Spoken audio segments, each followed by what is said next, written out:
Bismillahirrahmanirrahim. Assalamualaikum warahmatullahi wabarakatuh. Kita mulai perkuliahan kita statistika dasar ini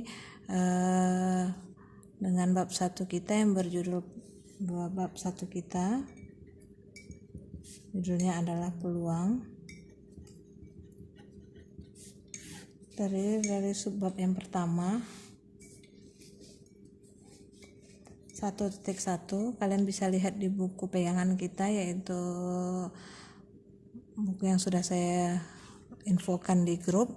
1.1 judulnya adalah ruang sampel. Oke, kita lihat definisi yang pertama. Definisi 1.1 yaitu definisi ruang sampel yang ada di halaman 2.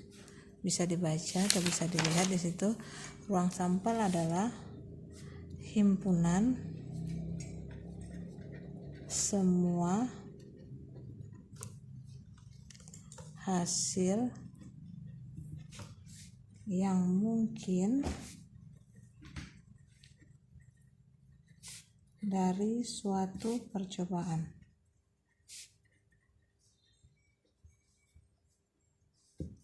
Oke, untuk lambangnya, mungkin dulu waktu kalian di sekolah menengah kalian mengenal lambangnya S atau sampel, atau kalau di buku kita ini pakai T. Dua-dua ini sama.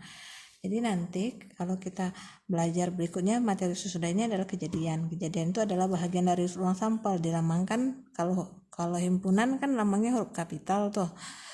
Harus dilambangkan huruf kapital, tapi ambil selain S dan T. Kenapa? Karena sebagian buku ada memakai S untuk ruang sampel, sebagian lagi ada memakai T.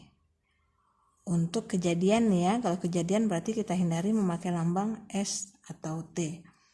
Oke, kita lihat contoh 1.1. Halaman 2 ya. Pandanglah suatu percobaan melantunkan sebuah dadu. Bila dadu yang diselidiki ialah nomor yang muncul di sebelah atas, maka ruang sampelnya adalah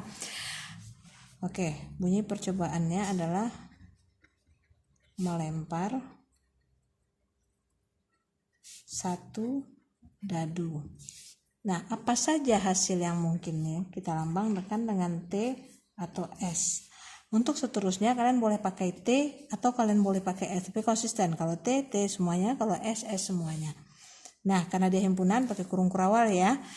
Nah, kalau kita melantunkan dadu, tentu yang kita lihat yang muncul di bagian atas, dia tidak akan ada angka 1, 2, 3, 4, 5, 6, tapi ada titiknya 1, titiknya 2, titik 3 kita lambangkan dengan angka 3, titik 4 kita lambangkan dengan angka 4. Oke, berarti apa saja hasil yang mungkin dari satu dadu? Ada 1, 2, 3, 4, 5, 6. Kalau tidak ada lagi, tutup kurung kurawalnya. Ingat, ini adalah semua hasil yang mungkin daripada dadu kita tuliskan, maka itu akan menjadi ruang sampel. Saat kita hilangkan salah satunya, itu bukan ruang sampel lagi, tapi itu adalah kejadian materi berikutnya. Oke, berikutnya adalah contoh 1.2. Suatu percobaan terdiri atas lantunan suatu mata uang logam. Oke, dan kemudian lantunan yang kedua kalinya bila muncul muka. Kemudian bila belakang muncul pada lantunan pertama, maka sebuah dadu digulirkan sekali. Berarti ada dua percobaan. Yang pertama melantunkan koin atau mata uang. Nah, kita seragamkan. Untuk mata uang ada dua sisinya. Mata uang itu ada dua sisinya. Kita lambangkan muka belakang. Muka belakang. Kalimat berikutnya. Kemudian lantunan yang kedua kalinya bila muncul muka. Nah, kalau muncul muka, kita lantunkan lagi koin tadi atau mata uang tadi. Hasilnya yang mungkin adalah muka dan belakang. Dan bila belakang muncul pada lantunan pertama, maka sebuah dadu digulingkan sekali. Dadu hasilnya apa saja? 1, 2, 3, 4, 5, 6. Oke, jadi ada percobaan pertama dan ada percobaan kedua. Jika muncul percobaan pertama adalah melantunkan koin atau mata uang. hasilnya adalah muka dan belakang. Jika muncul muka, maka kita lakukan pada percobaan keduanya, kita lantunkan lagi koinnya, yaitu muka belakang. Jika muncul belakang, kita akan lantunkan dadu 1, 2, 3, 4, 5, 6. Nah, ruang sampelnya apa? Nah, kita lihat percobaan pertama, percobaan kedua, muka belakang, belakang 1, belakang 2, belakang 3, belakang 4, belakang 5, belakang 6. Oke, ingat ya nak, ini ada 2. Posisi pertama untuk percobaan pertama, posisi kedua untuk percobaan kedua. Jadi M ini P1, M ini P2. Begitu seterusnya, dibatasi oleh tanda koma, pakai kurung kurawal. Kenapa? Karena dia himpunan dan huruf kapital. Nanti kalau ada 3 percobaan, misalkan soalnya kita tambah, berarti ada 3 nanti M kah atau seperti itu.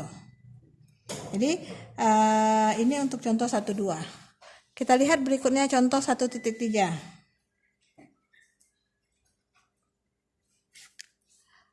Misalkan 3 barang dipilih secara acak dari hasil suatu pabrik. Tiap barang diperiksa dan digolongkan sebagai cacat. Kita akan memilih 3 barang. Barang tersebut ada